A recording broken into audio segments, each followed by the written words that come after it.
तो now we start today topic polarity of bond and dipole moment. Okay, first point लिखो, when a covalent is bond is formed. अच्छा, एक point और पहले लिख लेना, वो लिखने के पहले ऑल आयनिक कंपाउंड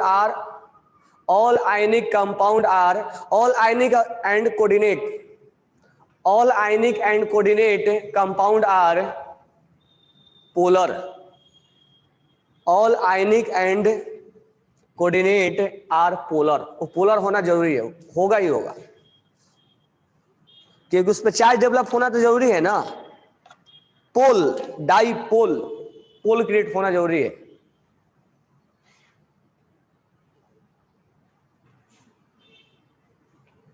ठीक है, तो दिमाग में ही रखना है, पोल का मतलब होता है उस कंपाउंड पे किसी भी तरह से चार्ज डेवलप हो रहा है, हुआ है या नहीं हुआ, दैट इज पोलर। तो उस चीज को हम थोड़ा डिफाइन वगैरह कर रहे हैं, बाकी चीजें सिखा दिया हूं। तो फर्स्ट पॉइंट राइट डाउन करना, when a covalent bond is form between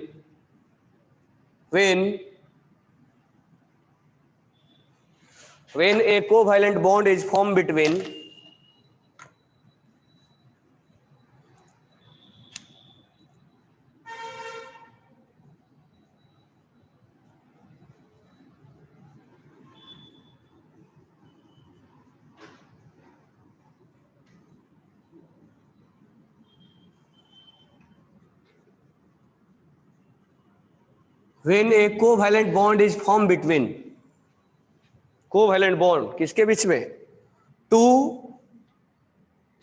similar atom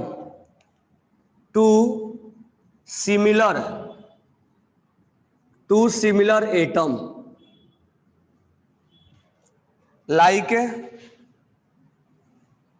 H2, F2, O2, N2, Cl2, Br2, I2. The shared paired electron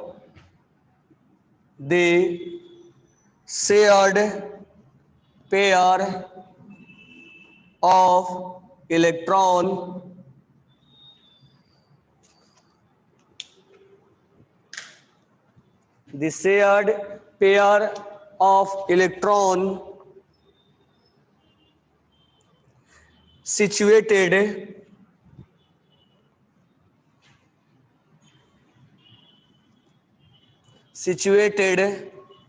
exactly between two atom. The bond is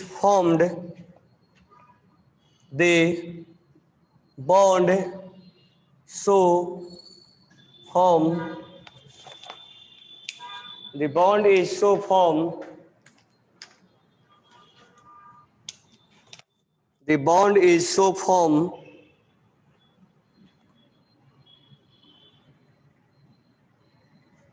is called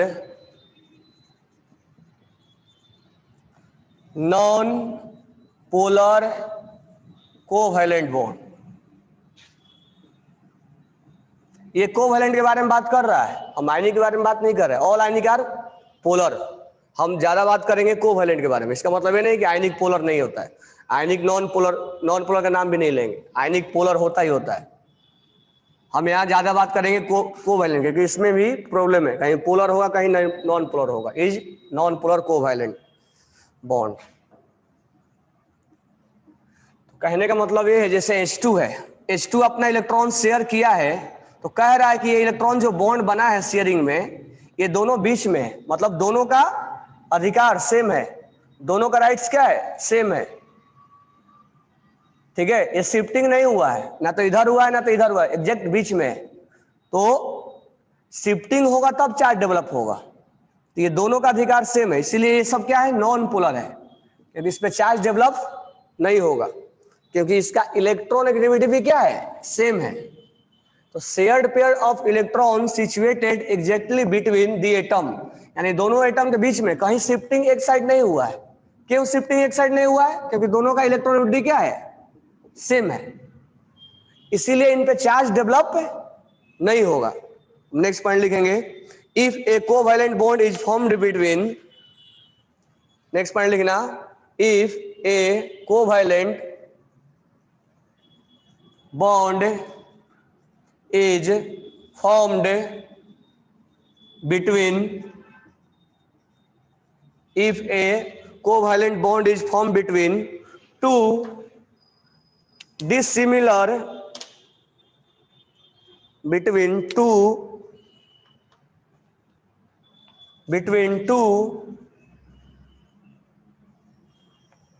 dissimilar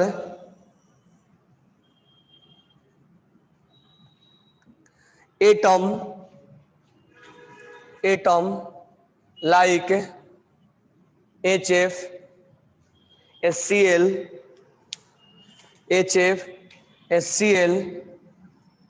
HBr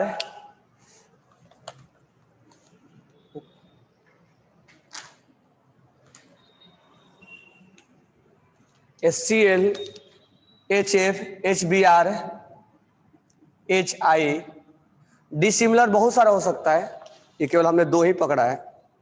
The shared pair electron, the shared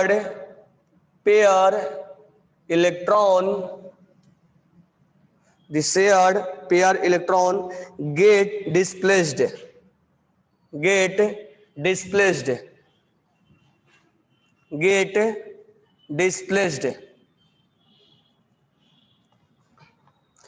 more towards fluorine, अगर ये लिखता है तो more towards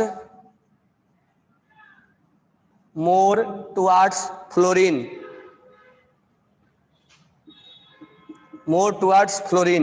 since fluorine is more electronegative than hydrogen,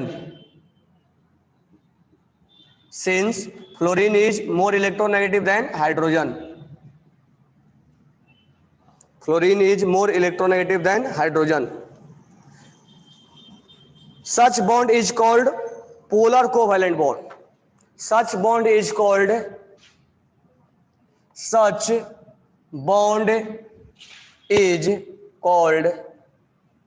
polar covalent bond. Simple सा definition है, definition simple है क्या, और ऐसा कुछ नहीं है कि जो सिमिलर है उसी के बीच में नॉन पोलर होगा, ऐसा कुछ नहीं है। ये जो नेक्स्ट पॉइंट जो तुम देख रहे हो पहले इसको समझ लो। अगर सिमिलर एटम है तो इलेक्ट्रॉन डिफरेंस क्या होगा, जीरो होगा। अगर सिमिलर एटम है तो इलेक्ट्रॉन डिफरेंस क्या होगा, जीरो होगा। तो जीरो होगा तो ना तो इस इलेक्ट्रॉन्स को ये खींच पाएगा ना तो ये खींच पाएगा, तो इलेक्ट्रॉन्स का शिफ्टिंग कहीं हुआ ही नहीं। तो दो ही लाइन याद रखना है, क्या इलेक्ट्रॉन का शिफ्टिंग हुआ है, क्या तुम उसकी चीज को बताओगे कि हुआ है कि नहीं हुआ है।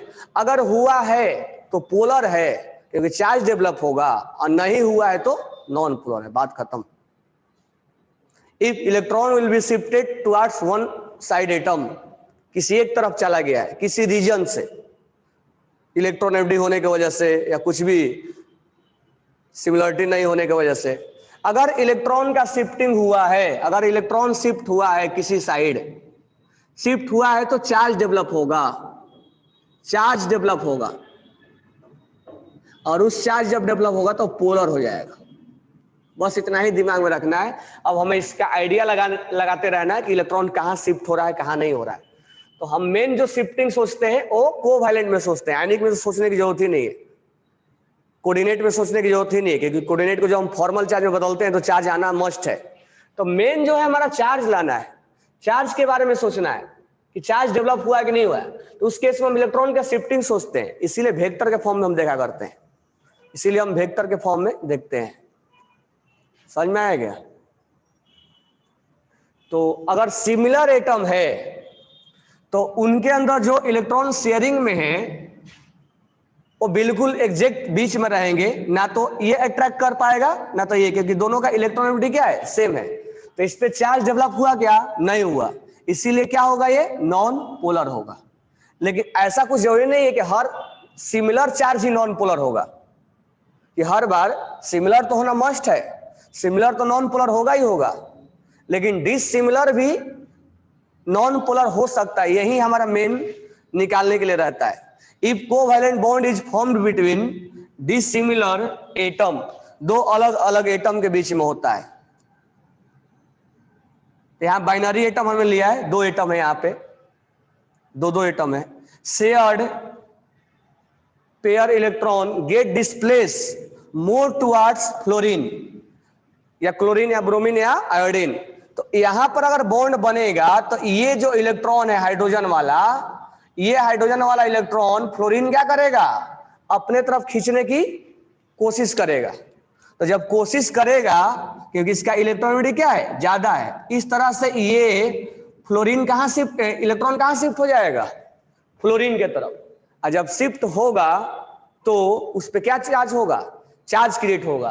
तो इलेक्ट्रॉन का शिफ्टिंग हुआ, चार्ज डेवलप हुआ, इसलिए क्या है, ये पोलर है। तो जिधर इलेक्ट्रॉन जाएगा उसमें पार्शियल नेगेटिव और इसमें पार्शियल पॉजिटिव, बात खत्म हमारा।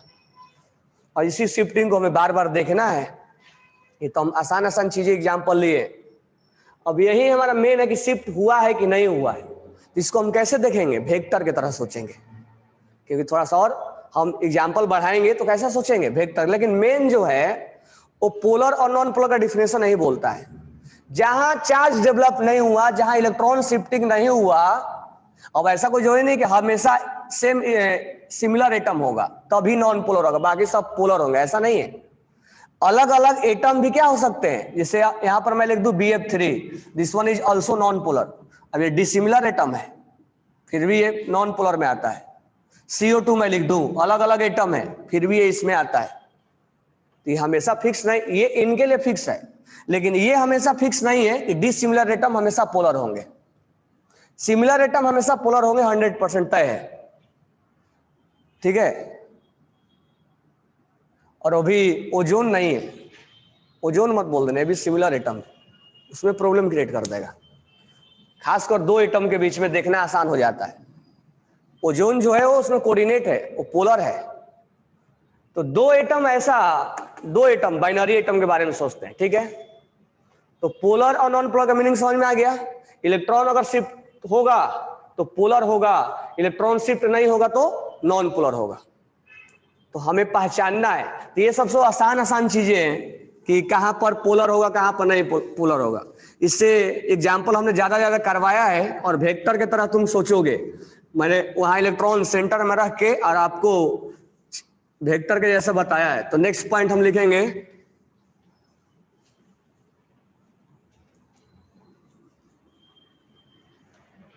नेक्स्ट पॉइंट लिखो, नेक्स्ट पॉइंट लिखो, polarity of A polar molecules, polarity of A polar molecules, polarity of a polar molecules expressed in term of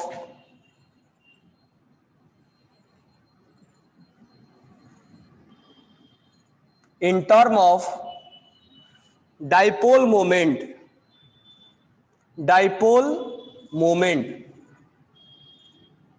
mu, यानी कितना कोई पोलैरिटी है, कितना कोई पोलैरिटी है, कितना चार्ज डेवलप होगा। अब मान लो किसी पे कम चार्ज डेवलप होगा, किसी पे ज्यादा चार्ज डेवलप होगा ना, उस चीज को मेजरमेंट करना होगा। तो हम कैसे मेजरमेंट करेंगे, तो उसके लिए एक पैरामीटर होना चाहिए कि हम पोलैरिटी कैसे मेजर करें, how to measure dipole moment, polarity, कि कौन ज्यादा पोलर है कौन कम पोलर, इस चीज को हमें नॉलेज होना चाहिए ना। कौन आयनिक ज्यादा है कौन आयनिक कम है, हम रूल के अकॉर्डिंग देखा करते हैं, फजांस रूल उसमें आता है, हम देखते हैं कि किसमें आयनिक ज्यादा है किसमें आयनिक कम है।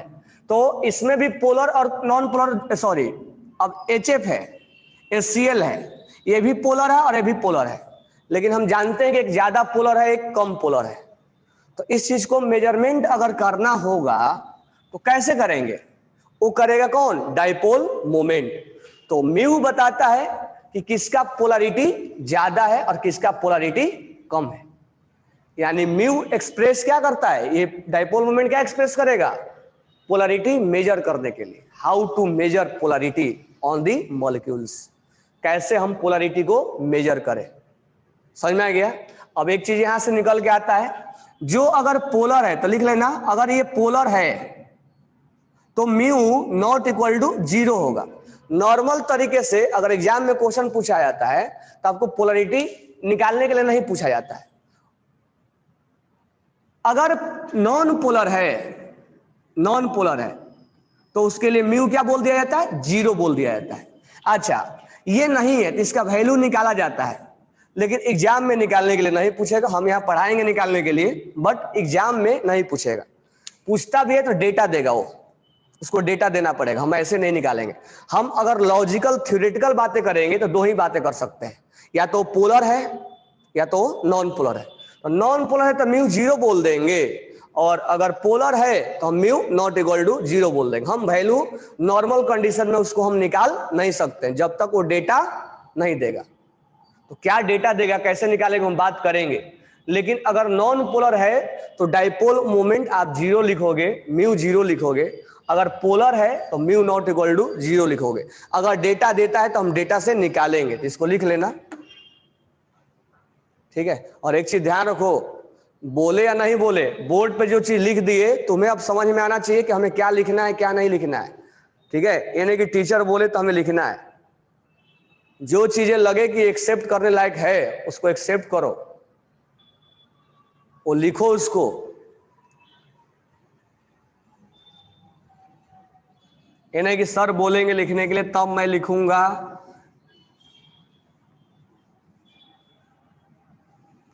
Next point,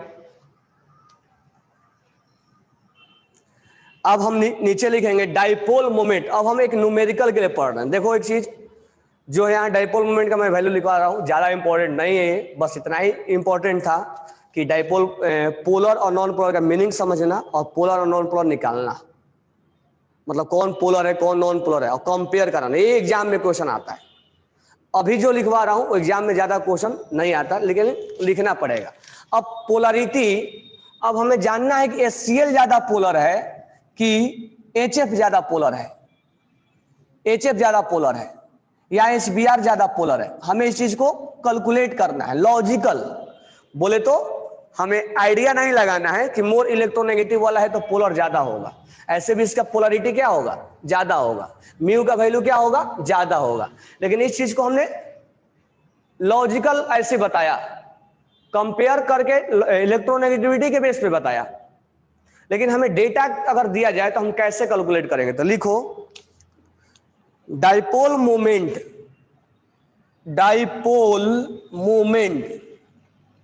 dipole moment mu equal to charge on the pole, charge on the pole यानी Q, उसका वैल्यू हम लेंगे Q इंटू डी होता है, into distance between the pole, distance between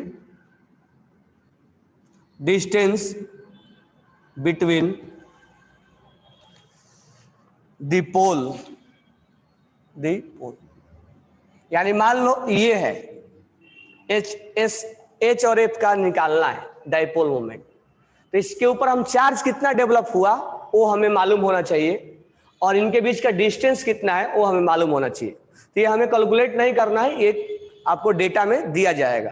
तो चार्ज इनटू डिस्टेंस अगर कर दोगे तो डाइपोल मोमेंट निकल जाता है। तो लिख लो स्मॉल ब्रैकेट में चार्ज इनटू डिस्टेंस। तो ये दिया जाता है, हम कैसे कैलकुलेट करेंगे चार्ज कितना है कितना नहीं है, कितना डिस्टेंस है उसके बीच में, वो तो दिया जाएगा ना। तो डेटा दिया जाएगा तो हम निकाल लेंगे, लेकिन निकालने के लिए बहुत कम क्वेश्चन आते हैं, ज्यादा कंपेयर वाला आता है।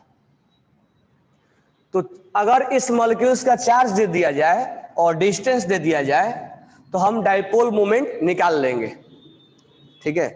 नेक्स्ट पॉइंट लिखना, अब इसका यूनिट भी होगा ना, तो इसमें लिखना dipole moment is usually expressed in dB. एक साइंटिस्ट का नाम है डीबी, 12th क्लास में हम पढ़ेंगे भी, डीबी इक्वेशन एक आता है। तो नेक्स्ट पॉइंट लिखना dipole moment is usually expressed in, dipole moment is usually dipole moment is usually expressed in Debye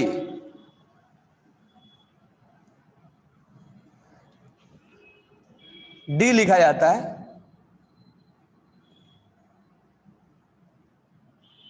Debye को डी लिखा जाता है, ठीक है। तो एक दो हम यहां पर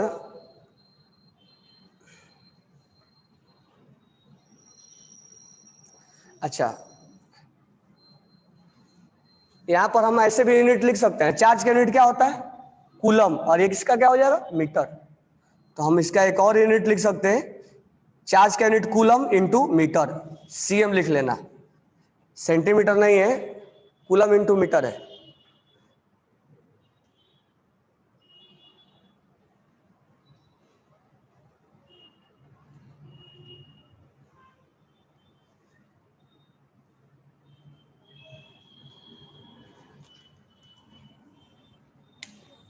ठीक है, चलो नेक्स्ट पॉइंट। अब थोड़ा सा यहाँ पर न्यूमेरिकल्स वगैरह बनाने के लिए यूनिट कन्वर्जन हम डायरेक्ट याद रखेंगे क्योंकि पूछा जाता है। तो unit conversion 1 debye equal to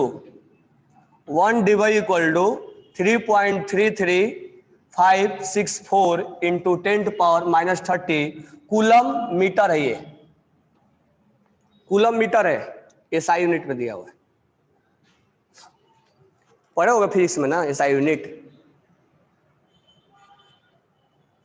तो 1 डिवाई में इतना कूलम मीटर होता है,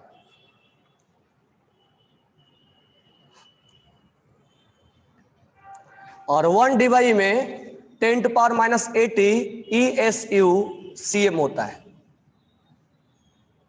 ये सीजीएस यूनिट है, फिजिक्स में पढ़े होगे एसआई यूनिट, सीजीएस यूनिट।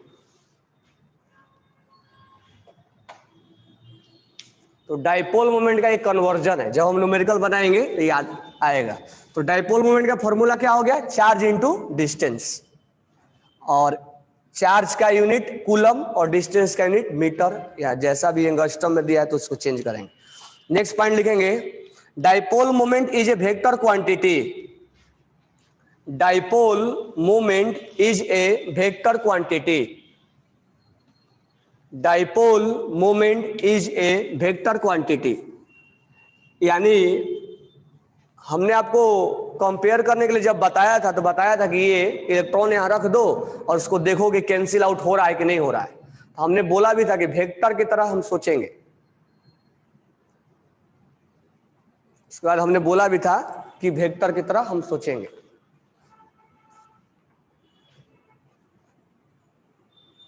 तो नेक्स्ट पॉइंट लिखना, dipole moment is A vector quantity and represent by cross arrow. Represent by cross arrow, represent by cross arrow. हम इसको ऐसे रिप्रेजेंट करते हैं, ये जो हेड होता है मोर इलेक्ट्रोनेगेटिव की तरफ लगाते हैं, और ये जो टेल होता है वो लेस इलेक्ट्रोनेगेटिव की तरफ होता है। ठीक है, आगे लिखेंगे। अब ये तो हम ज्यादा एग्जांपल क्या देखे थे अभी तक? डाई एटॉमिक में देखे थे, 2 एटम देखे थे, ठीक है, NaCl, KCl, आयनिक, या हमने O2, N2, H2 ये सब देखा था। अब पॉली एटॉमिक के लिए जब बात करेंगे, यानी एक से ज्यादा जब एटम आएगा, जैसे BCl3 आ गया, CO2 आ गया, PCl5 आ गया, PCl3 आ गया, यानी जितना तुम हाइब्रिडेशन निकाले हो सबका, आयनिक छोड़ दो, आयनिक तो 100% है, SF6 आ गया, XgF2 आ गया, XgF4 आ गया, XgF6 आ गया, SO2 आ गया, SO3 आ गया, ठीक है, I3- आ गया, जितना भी आ गया, H2SO4 आ गया, जितना भी कंपाउंड तुम हाइब्रिडेशन निकाल लो वो पॉली एटॉमिक है। या बेंजीन आ गया, C6H5Cl आ गया, C6H5Br आ गया, कोई भी नाइट्रोबेंजीन आ गया, C6H5NO2 आ गया, XYZ कोई भी ले लो, इनऑर्गेनिक बेंजीन, बेंजीन कोई भी ले लो, वाटर ले लो, वाटर बेंजीन कोई भी ले लो, ये पॉली इनका निकालना है। तो इनका कैसे निकालेंगे? बिना वेक्टर के हेल्प से हम इसको नहीं निकाल सकते, बिना वेक्टर के हेल्प से हम इसको नहीं निकाल सकते। ठीक है, तो इसके लिए क्या जरूरी है? इसके लिए क्या जरूरी है? हमें इसका सही सही पहले ज्योमेट्री बनाना होगा। ज्योमेट्री बना के तब हमें देखना होगा क्या एक वेक्टर दूसरे वेक्टर को कैंसिल आउट कर रहा है कि नहीं कर रहा है। अगर कर रहा है उस डायरेक्शन में तो इलेक्ट्रॉन का शिफ्टिंग नहीं होगा।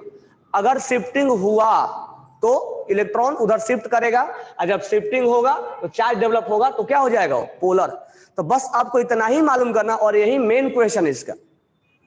ठीक है, तो लिख लो, यहाँ आपके 47 पेज के राइट साइड लिखा हुआ है, लिखो in polyatomic molecules, in polyatomic molecules, ये हमने चीजें क्लियर कर दिया पहले ही, इस पार्ट को हमने ऑलरेडी पढ़ा चुका है।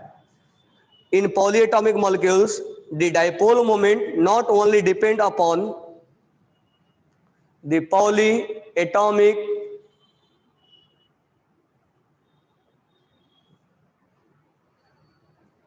ESU का मतलब क्या होता है? ESU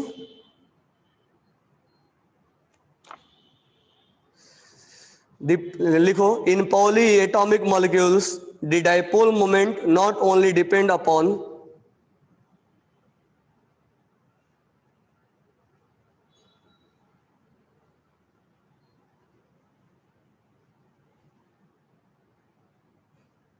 the polyatomic molecules, the dipole moment not only depend upon individual dipole moment, individual dipole moment of bond,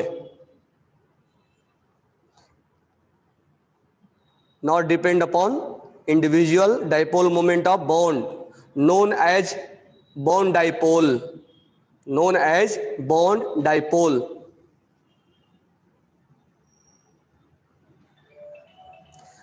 बस लास्ट पॉइंट ऐसे लिख लो, it is depend upon vector sum, it is depend upon vector sum, it is depend upon vector सम।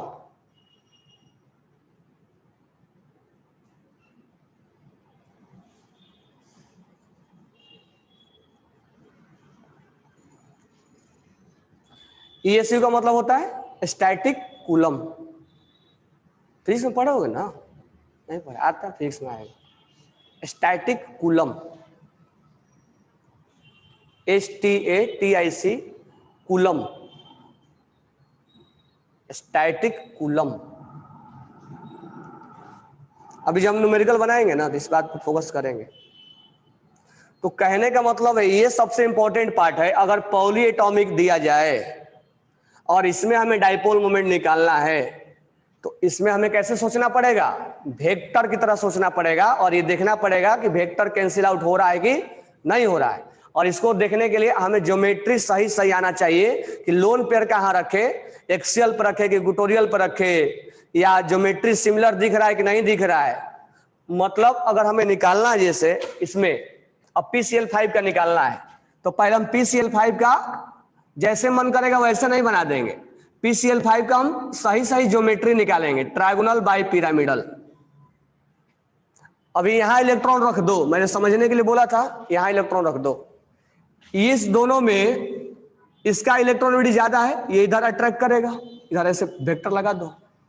ये इधर attract करेगा, vector लगा दो इधर। ये इधर अट्रैक्ट करेगा, वेक्टर लगा दो इधर। अब फिजिक्स में जाओ,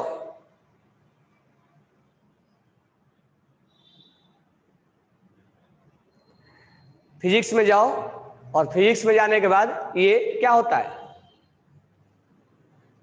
वेक्टर क्या हो जाएगा? कैंसिल आउट हो जाएगा, होगा ना 120 डिग्री पे, मालूम है ना? इस चीज को बताने की जरूरत नहीं है केमिस्ट्री में। तो 120 डिग्री पे जब है तो ये कैंसिल आउट हो जाएगा। अच्छा, एक यहां पर है क्लोरीन, तो इसको मैं इधर लिख दे रहा हूं, और एक नीचे पीछे की तरफ है, जस्ट इसके सामने पीछे। तो यहां इलेक्ट्रॉन रखोगे तो ये खींचेगा और ये इधर खींचेगा, तो वेक्टर सारे वेक्टर क्या हो गए? कैंसिल हो गए।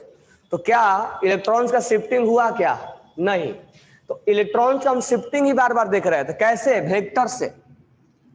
तो जब मैंने आपको पोलर और नॉन पोलर पढ़ाया था, यही पार्ट सबसे पहले पढ़ाया था, यही मोस्ट इंपॉर्टेंट है, यही मोस्ट इंपॉर्टेंट है, यही क्वेश्चन पूछता है। ठीक है, तो ये वाला पार्ट अगर नहीं आएगा तो रिवाइज करवा देंगे, बट ये वाला पार्ट हमारा हो चुका था।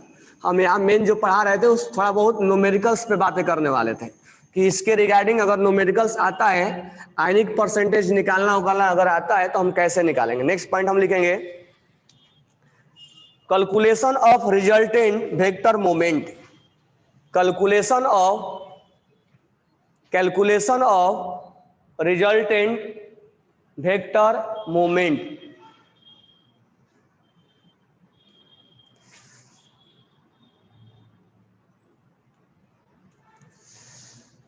Calculation of resultant bond moment. तो इसको बस नॉर्मल लिख लो। मान लो एक वेक्टर ऐसे लग रहा है, चल एग्जाम्पल के साथ ही कर लेते हैं, क्यों हम ऐसे करें। तो हमने आपको बताया था क्लोरोबेंजीन, यहां क्लोरीन है और यहां क्लोरीन है, ठीक है। ये कार्बन से जुड़ा हुआ है और ये कार्बन से जुड़ा हुआ है। तो इनमें वेक्टर का एरो ऐसे दिखाएंगे और इसमें वेक्टर का एरो हम ऐसे दिखाएंगे। दोनों को मिला दो तो कितना डिग्री का एंगल बनेगा? लगभग 60 डिग्री का। तो ये जब खींचेगा तो इसको μ1 बोल देंगे और इसको μ2 बोल देंगे। हालांकि दोनों μ1 ही होगा क्योंकि दोनों क्लोरीन है ना, लेकिन हम जानबूझ के μ1 μ2 बता रहे हैं। अब वेक्टर में क्या पढ़े हो, रिजल्टेंट क्या आता है वेक्टर में बताओ। म्यू रिजल्टेंट क्या आएगा? क्या आएगा? रूट अंडर μ1 का स्क्वायर प्लस μ2 का स्क्वायर प्लस 2 μ1 μ2 cos थीटा। तो हमने ये सब पहले से बता चुका हूं, मैं बस लिखवा के दे रहा हूं। अब यहां पर थीटा जितना ज्यादा होगा उतना ही cos थीटा का वैल्यू क्या होता है? कम होता है। उतना ही म्यू का वैल्यू क्या आएगा? कम आएगा। यानी इनके बीच में अगर थीटा बढ़ेगा तो म्यू क्या होगा? घटेगा। राइट डाउन कर लो।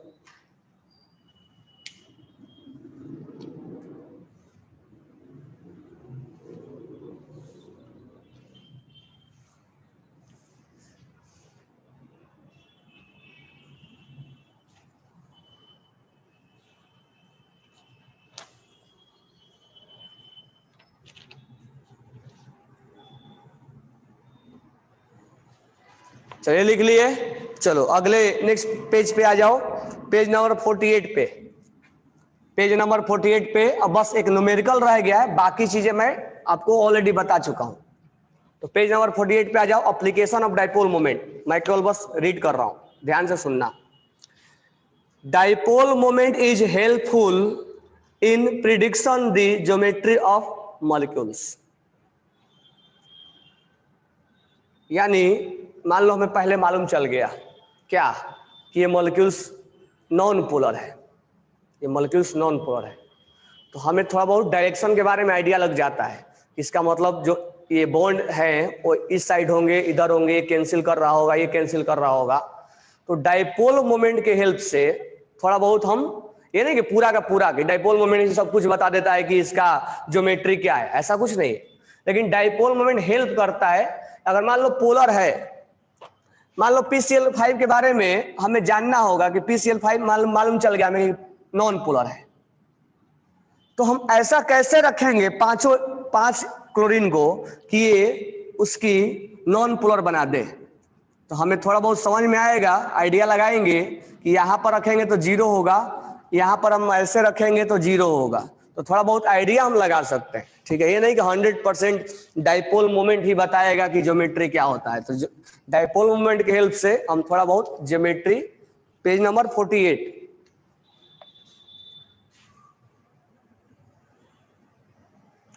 नेक्स्ट पॉइंट है dipole moment help in determining the polarity.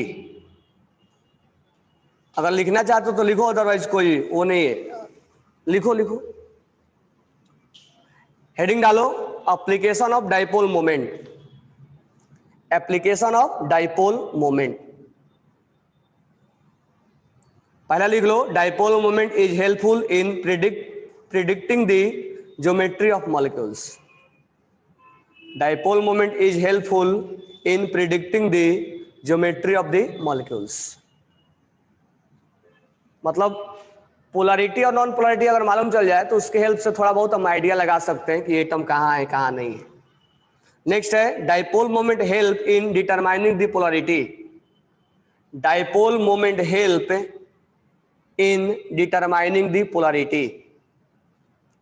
Dipole moment help determining the polarity, यानी पोलरिटी कितना है, पोलर कितना है, इस चीज का हमें अगर मेजरमेंट करना है तो डाइपोल मोमेंट बताएगा, म्यू बताएगा कि कौन कितना पोलर है कौन कितना, यानी कंपेरेबल कंपैरिजन.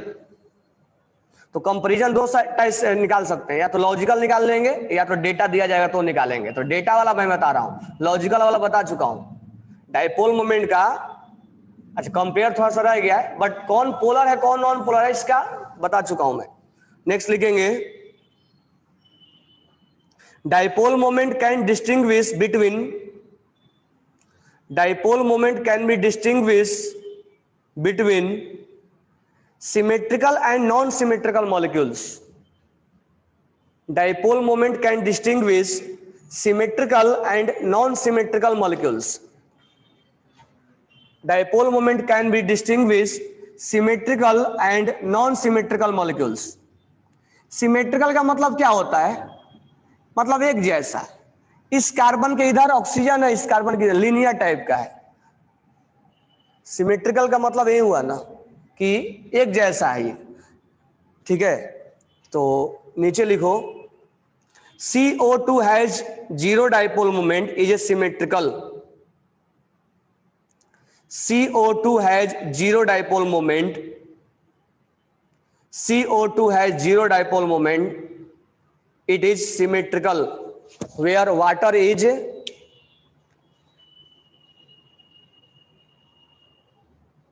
where water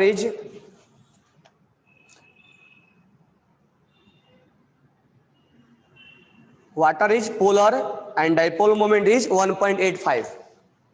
और वाटर को हम सिमेट्रिकल नहीं बोलेंगे, क्यों?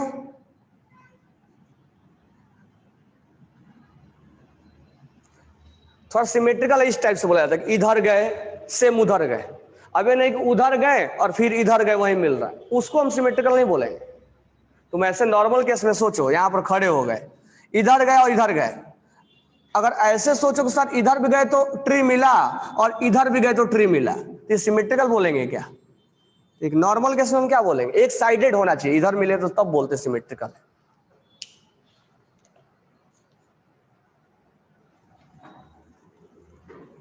तो वाटर का डाइपोल मोमेंट कितना होता है 1.85 डी. डिबई याद रखो, बना भी सकते हो, बना लो इसको.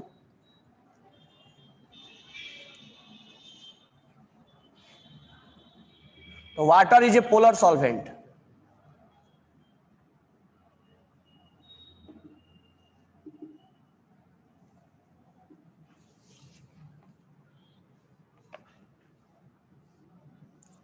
यहां बॉन्ड एंगल 105 लिखा है, 104.5 होता है. 1.85 डिबई इसका म्यू होता है, ये कैलकुलेट करके लिखा गया है.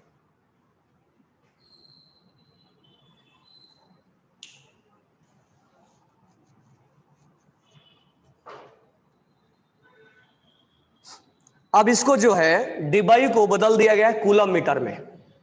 अगर क्वेश्चन में पूछता है कि डिबाई को कूलम मीटर में बताओ, तो एक डिबाई में कितना कूलम मीटर होता है, एक डिबाई इक्वल टू कितना कूलम मीटर.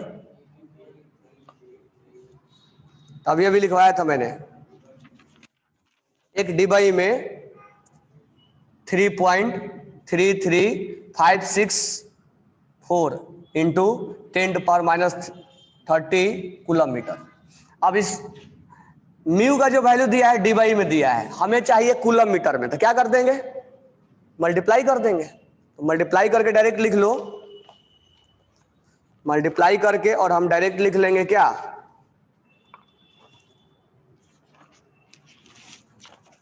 तो अगर हमें कूलम मीटर में चाहिए तो 1.85 इंटू 3.3356 10⁻30, ये कितना आ जाएगा 6.17 इंटू 10⁻30 कूलम मीटर।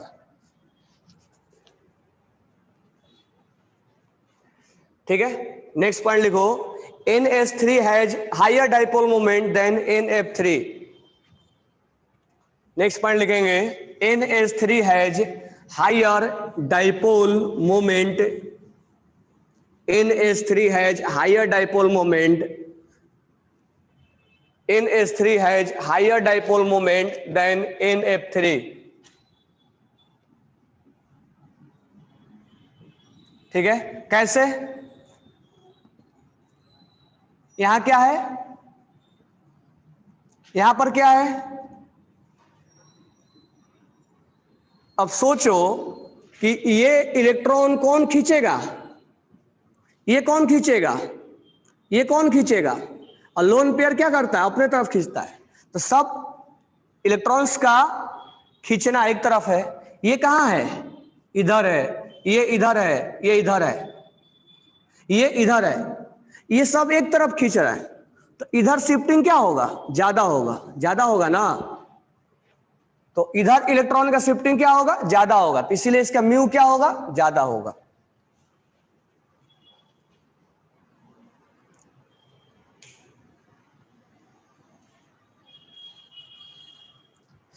चलो, तो अभी मैं बता दे रहा हूं, थोड़ा सा इस पेज छोड़ के, क्योंकि सब चीजें डिस्कस कर चुका हूं मैं, थोड़ा सा स्पेस छोड़ के लिखना। और भी मैं अभी बोल रहा हूं जो चीजें, वो मतलब आज के लेक्चर होने के बाद इस चीज को नोट डाउन कर लेना नोटबुक में, जो पेज नंबर 48 पे है। मैं केवल बस ओरली बता रहा हूं।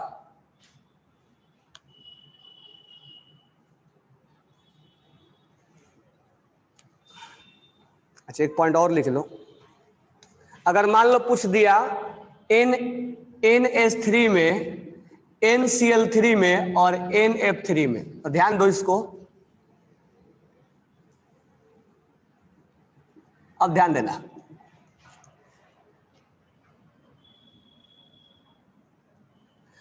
अब इस दोनों में कौन मोर इलेक्ट्रोनेगेटिव है, इस दोनों में कौन है, इस दोनों में कौन है? अच्छा, ये और ये एक जैसा दिख रहा है, तो मुझे बताओ NH3 ज्यादा होगा कि NCl3 ज्यादा होगा? अब बात रहा इधर ये खींच रहा है और ये खिंचवा रहा है, तो खिंचवाने वाला क्या है, वीक है, और इसके पास इलेक्ट्रोनेगेटिव ज्यादा होता है ना। ये इलेक्ट्रोनेगेटिव क्या है, कंपेरेबल है, ये क्या है, कंपेरेबल है, और ये कंपेरेबल नहीं है। तो यहां से इलेक्ट्रॉन क्या करेगा, ये इसके कंपेयर में बहुत स्ट्रांग है, तो ये ज्यादा खींचेगा इसको, और इधर कम खींचेगा। ठीक है, यही सब चीज आइडिया लगा के हमें जानना है। तो NH3 is larger then NCl3।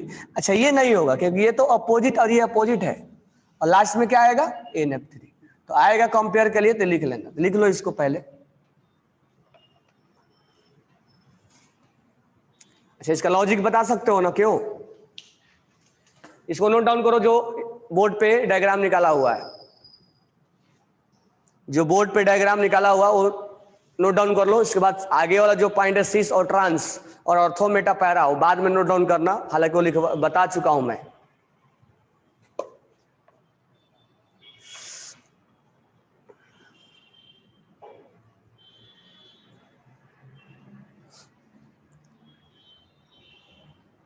तीनों नोट डाउन कर लो और ये लिख लो। चलो, नेक्स्ट पॉइंट लिखना नहीं है, स्पेस छोड़ के लिखना। देखो, अब सिस और ट्रांस लिखा हुआ है, सिस और ट्रांस लिखा हुआ है। ये चीज डिस्कशन मैंने पहले ही कर चुका हूं। अब ये ट्रांस है, मालूम है ट्रांस है, तो यहां इलेक्ट्रॉन रख दो बीच में, ये इधर खींचेगा और ये इधर खींचेगा, कैंसिल आउट कर दिया ना, यानी इसका म्यू क्या होगा, 0 होगा ना। अगर सिस रहा, सिस, तो ये क्या होगा, ये इधर खींचेगा और ये इधर खींचेगा, इन दोनों का रिजल्टेंट निकल के आएगा ना। तो ट्रांस यहाँ 0 होगा और सिस 0 नहीं होगा। लेकिन हमेशा मत बोल देना कि ट्रांस 0 होगा, वो भी बहुत सारा एग्जाम्पल करवाया हूं। अब देखो, यहाँ पर केवल 1-2 एग्जाम्पल लिखा हुआ है, लेकिन इसके अलावा मैं कई एग्जाम्पल करवाया हूं, तो थोड़ा सा स्पेस छोड़ के बाद में इसको लिख लेना। नेक्स्ट देखो बेंजीन वाला रिंग। बेंजीन वाला रिंग क्या है? ऑर्थो, मेटा और पैरा है। बेंजीन वाला रिंग ऑर्थो, मेटा, पैरा है। ऑर्थो पे है, ये ऑर्थो पोजीशन है, ये बता चुका हूं। ये कौन सा पोजीशन है? ये वाला। और ये कौन सा है? पैरा। तो यहां म्यू क्या हो जाएगा? अब यहां केवल एक एग्जाम्पल दिया है, हमें कम से कम 20-25 एग्जाम्पल करवाया हमने, तो दिया एक एग्जाम्पल, लेकिन एग्जाम में पूछे कहीं और से, ठीक है। तो ये 0 हो जाएगा। किसका म्यू ज्यादा होगा? ऑर्थो का कि मेटा का कि पैरा का? किसका म्यू ज्यादा होगा? हाँ, थीटा किसका कम है?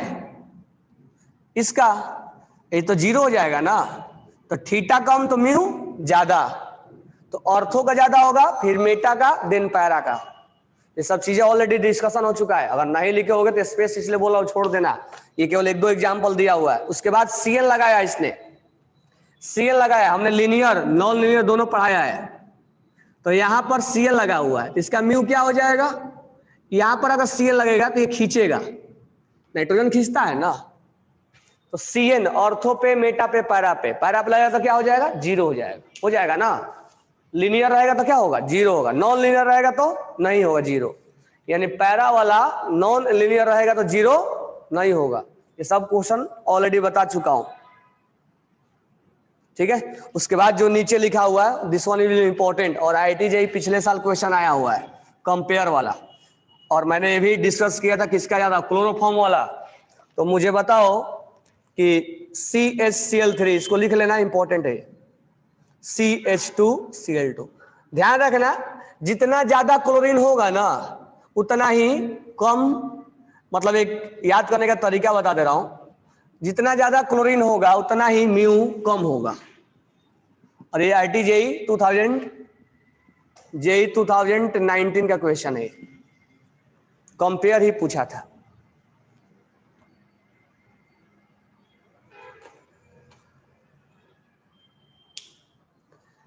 यहां पर कंपेयर ही पूछा था, ठीक है, तो इसको आप लिख लो।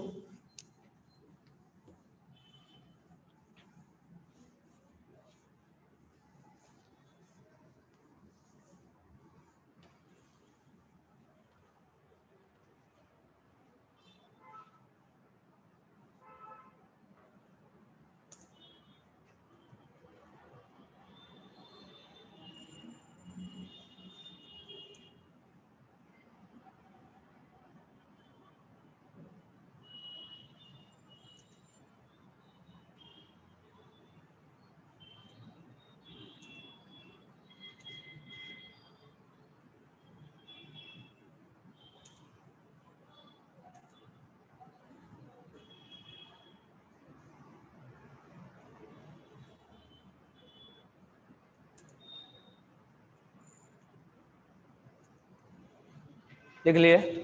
अब नेक्स्ट पॉइंट, इसको लिखना बाद में, बस कल मैं ऐसे बता रहा हूं। Hybridisation can be determined by dipole moment if the molecules A B mu equal to 0 और ए यूज्ड बाय 21। ये नॉर्मल ऐसे एग्जाम्पल से मतलब बोल रहा है कि अगर BeF2 है तो कभी कभी हाइब्रिडेशन से पूछ लेता है कि म्यू 0 है कि नहीं होगा।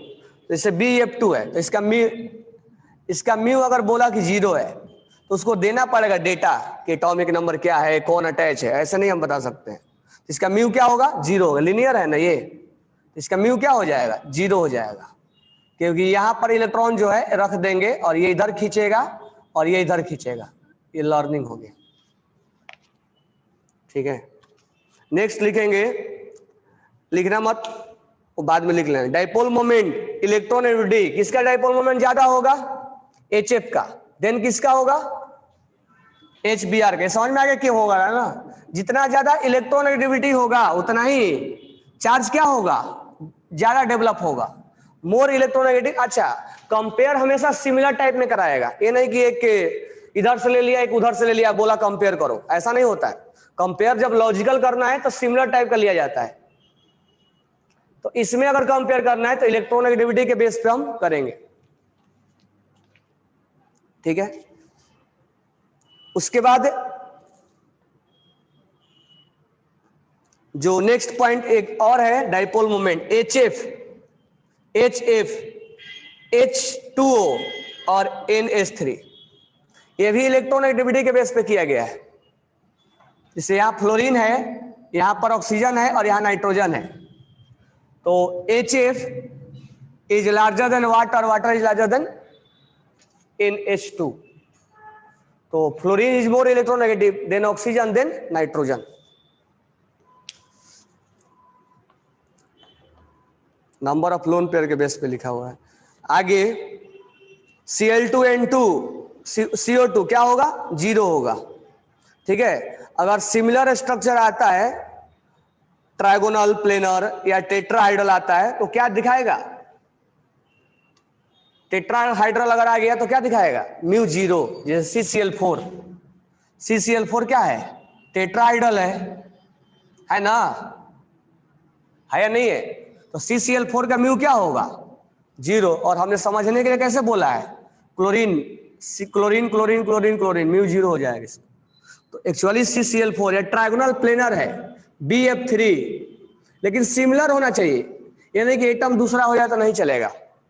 तो वो चीजें रटने के बजाय हम समझेंगे कि कब 0 होगा, रटना नहीं है, क्वेश्चन बनाते बनाते आइडिया हो जाना चाहिए कि टेट्राहाइड्रल का 0 हो सकता है। ये नहीं कि हम थ्योरी पढ़ लिए कि टेट्राहाइड्रल का 0 होता है, हर जगह बता दिया कि टेट्राहाइड्रल का 0 होगा। अगर कंपाउंड चेंज कर देगा तो 0 नहीं होगा। अगर यहाँ पर Cl के बदले फ्लोरीन लगा देगा तो 0 नहीं होगा। अगर PCl5 में अगर PCl4, हालांकि ये होगा नहीं, और ये अगर ऐसा लगा दिया तो म्यू 0 नहीं होगा। तो ये चीजें रटने की बजाय चीजों को समझा करो। उसके बाद तो ये हमारा लगभग क्या हो गया, तो लास्ट पॉइंट जो हम पढ़ा रहे तो वही है। अब तो हमने आपको पॉली एटॉमिक, एक से ज्यादा एटम के लिए कंपेयर करना और निकालना ऑलरेडी बता चुका हूं, और कोई इसमें डाउट होगा बोलना, आज के लेक्चर में ऑलरेडी पहले बता चुका हूं क्योंकि वो इंपॉर्टेंट पार्ट था। आज के लेक्चर में बस तुम्हें इस चीज का आइडिया दे रहा हूं कि कैसे, अब आज के लेक्चर का जो इंपॉर्टेंट है वो अभी बता रहा हूं, इसी के लिए पढ़ा रहा था। तो हेडिंग डालो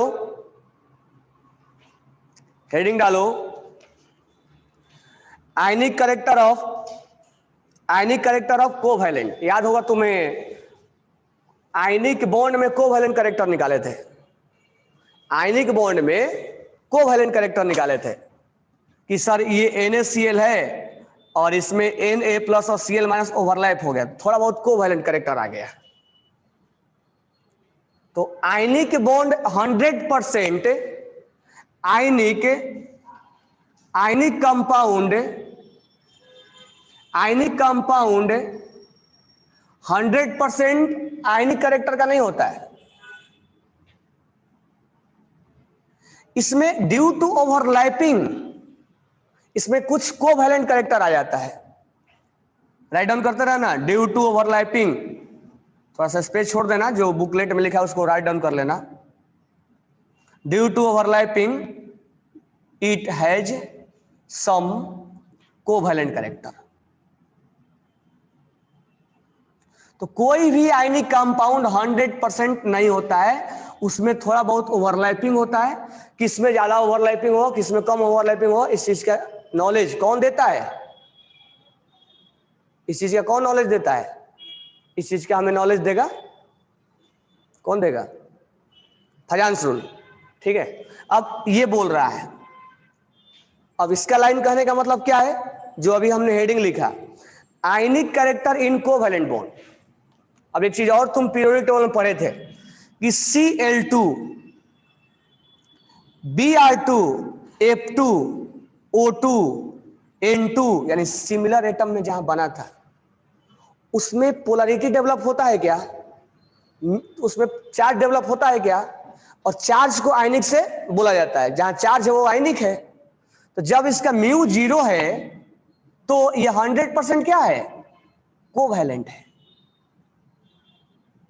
क्यों, क्योंकि इसमें चार्ज डेवलप हो ही नहीं रहा है। चार्ज का डेवलपमेंट होना क्या सिखाता है? आयनिक, मतलब 100% आयनिक नहीं, चार्ज का डेवलपमेंट होना आयनिक कैरेक्टर को सिखाता है।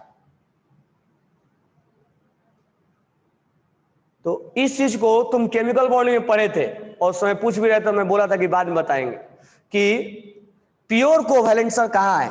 Pure covalent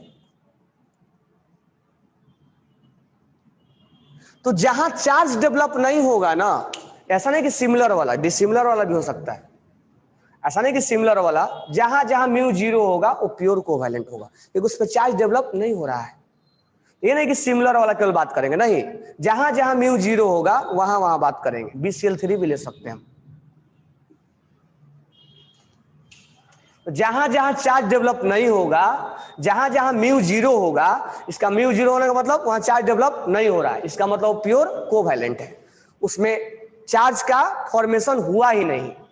that's why these are pure covalent. लेकिन जहां जहां म्यू 0 होगा, sorry mu not equal to 0 होगा, यानी जो पोलर होगा उसमें कुछ आयनिक कैरेक्टर आएगा, क्योंकि पोलर का मतलब क्या हुआ? चार्ज क्रिएट कर रहा है, तो चार्ज आने का मतलब आयनिक से रिलेटेड हो गया। तो जब पोलर होगा तो it has some ionic character, उसके पास आयनिक कैरेक्टर हो जाएगा। अब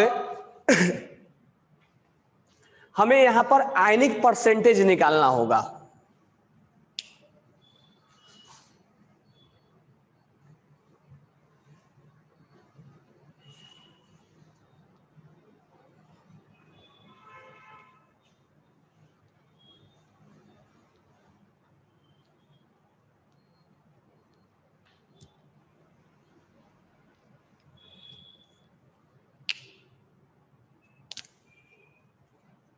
अगर यहां पर BCl3 में नेट देखोगे तब 0 होगा। स्टार लगा, रुक जाओ, इसके बारे में बताते हैं।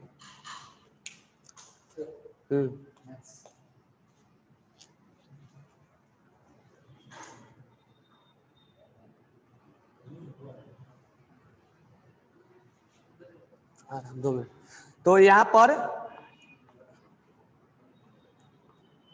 जो डाइपोल मोमेंट निकालने का तरीका है, नीचे एक फॉर्मूला दिया है, तो इसको ने पढ़ के आना, और एक म्यू निकालने का तरीका दिया, चार्ज इंटू डिस्टेंस, तो दोनों न्यूमेरिकल कर लेना।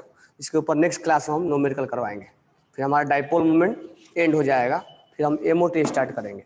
ये दोनों न्यूमेरिकल खत्म कर लेना। और मैंने DPP में और न्यूमेरिकल्स भेजा है, DPP में और न्यूमेरिकल्स हमने सेंड किया है, ठीक है।